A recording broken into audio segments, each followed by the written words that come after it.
Hi hello welcome back మంత్ర five news. అసలు రాజకీయాలు ఎందుకు ఇంతలా దిగజారిపోతున్నాయి? ఎందుకు రాజకీయ నాయకులు ఇలా ప్రవర్తిస్తున్నారు? రోజు రోజుకు మరీ తెలంగాణ రాజకీయాలు అయితే వీళ్ళు ప్రజలకు సేవ చేసడానికి వచ్చినట్టయితే ఎక్కడ కనిపించట్లేదు. ఈ ప్రభుత్వం వస్తే ఆ ప్రభుత్వం మీద ఉన్న నాయకుల మీద, ఆ ప్రభుత్వం వస్తే ఆ ప్రభుత్వంలో ఉన్న నాయకుల మీద.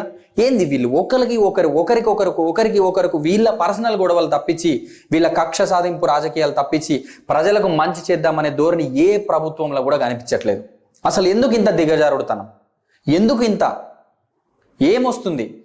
మీరు అదే టైం ఒక ప్రజల పైన పెట్టండి. హైడ్రా ఇంత చేస్తుంటే ఒక ప్రెస్ మీట్ పెట్టి వాళ్ళకు ఒక ధైర్యం ఇవ్వలేకపోతున్నారు.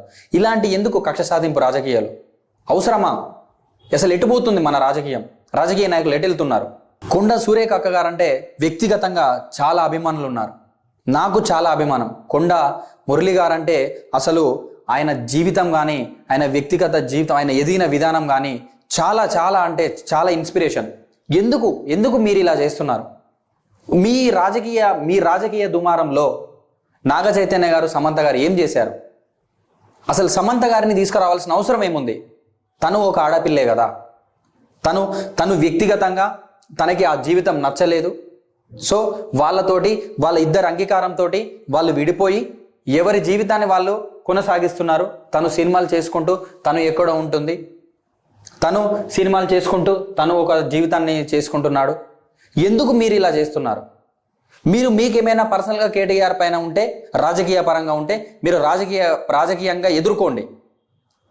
కానీ ఒక ఆడపిల్లని లాగడం ఎందుకు? ఎటు తీసుకెళ్దాం అనుకుంటున్నారు? అసలు ఈ సమాజాన్ని, మిమ్మల్ని ఇన్స్పిరేషన్ తీసుకున్న వాళ్ళని ఎటువైపు దారి మళ్ళిస్తున్నారు?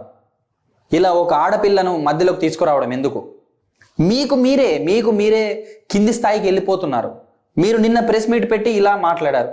నాగార్జున గారు ఒక ట్వీట్ పెట్టారు, చిరంజీవి గారు ఒక ట్వీట్ పెట్టారు, అలాగే మంచు విష్ణు గారు ఒక ట్వీట్ పెట్టేసరికి మళ్ళీ సరే నేను కేటీఆర్ గారిని విమర్శించేటప్పుడు ఒక కుటుంబాన్ని తీసుకురావాల్సి వచ్చింది, సో నేను దానికి బాధపడుతున్నానని చెప్పేసి క్షమాపణలు చెప్పి ఆ యొక్క మాటను వెనక్కి తీసుకున్నారు.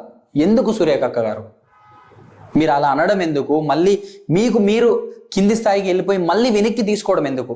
అప్పుడే జాగ్రత్తగా మాట్లాడి ఉంటే, అప్పుడే మీరు ఓన్లీ పర్సనల్గా కేటీఆర్ గురించే మాట్లాడి ఉంటే, బీఆర్ఎస్ ప్రభుత్వం గురించే మాట్లాడి ఉంటే ఇదంతా వచ్చేది కాదు కదా. దీని గురించి ఒక రోజు మొత్తం కాంట్రవర్సీ.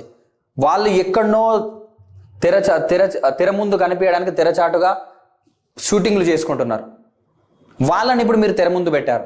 అయిపోయింది అనుకున్న దానికి కాస్త మళ్ళీ సమంత నాగ చైతన్య మ్యాటర్ మళ్ళీ ఒక ముందుకు వచ్చేసింది. ఎందుకు ఇదంతా? ఎందుకు? అసలు మీకు ఏదైనా రాజకీయంగా వాళ్ళని ఎదుర్కోవాలంటే మీరు రాజకీయంగానే వెళ్ళండి. దయచేసి సినిమా ఫీల్డ్లో ఉన్న వాళ్ళని దయచేసి రాజకీయాల్లోకి లాగొద్దు. ఏదైనా ఉంటే వాళ్ళు ఏదైనా తప్పు చేస్తే చట్టం, న్యాయాలు ఉన్నాయి, న్యాయస్థానాలు ఉన్నాయి, పోలీస్ వ్యవస్థ ఉంది, కోర్టులు ఉన్నాయి, అవి చూసుకుంటాయి. మీరు దయచేసి వాళ్ళని మధ్యలోకి తీసుకురాకండి. అలా అని చెప్పేసి మీ స్థాయిని దిగజార్చుకోకండి. రాజకీయ పరంగానే ఎదుర్కోండి సవాళ్ళని. ఇంకొకరిని మధ్యలోకి తీసుకొచ్చి వాళ్ళని మధ్యలో పెట్టేసి మాత్రం దయచేసి రాజకీయాలు చేయొద్దు. ఇలాంటి నీచ రాజకీయాలకు వెళ్ళొద్దు. మీరు రాబోయే భవిష్యత్తుకి ఒక మంచి రాజకీయాలు నేర్పియండి. యువత అందరినీ రాజకీయాలకు రమ్మంటున్నారు. ఇలాంటివి చెప్తే ఎక్కడొస్తుంది యువత? ఎందుకు వస్తుంది యువత? ఇలా ఒక అమ్మాయిని అడ్డం పెట్టుకొని మాట్లాడుతుంటేనా యువత వచ్చేది రాజకీయాల్లోకి? సో మీరు దయచేసి ఇలాంటి నీచపు రాజకీయాలు, దరిద్రపు రాజకీయాలు చేయకండి. దయచేసి అందరిపైన మీకు ఒక 5 సంవత్సరాలు మీకు ఒక మంచి బాధ్యత అప్పచెప్పారు. దయచేసి దాని గురించి ఆలోచించండి. ప్రజలు చాలా కష్టాల్లో ఉన్నారు. నిరుద్యోగ యువత చాలా కష్టాల్లో ఉంది. జాబ్ నోటిఫికేషన్స్ లేవు. నోటిఫికేషన్స్ వేయండి.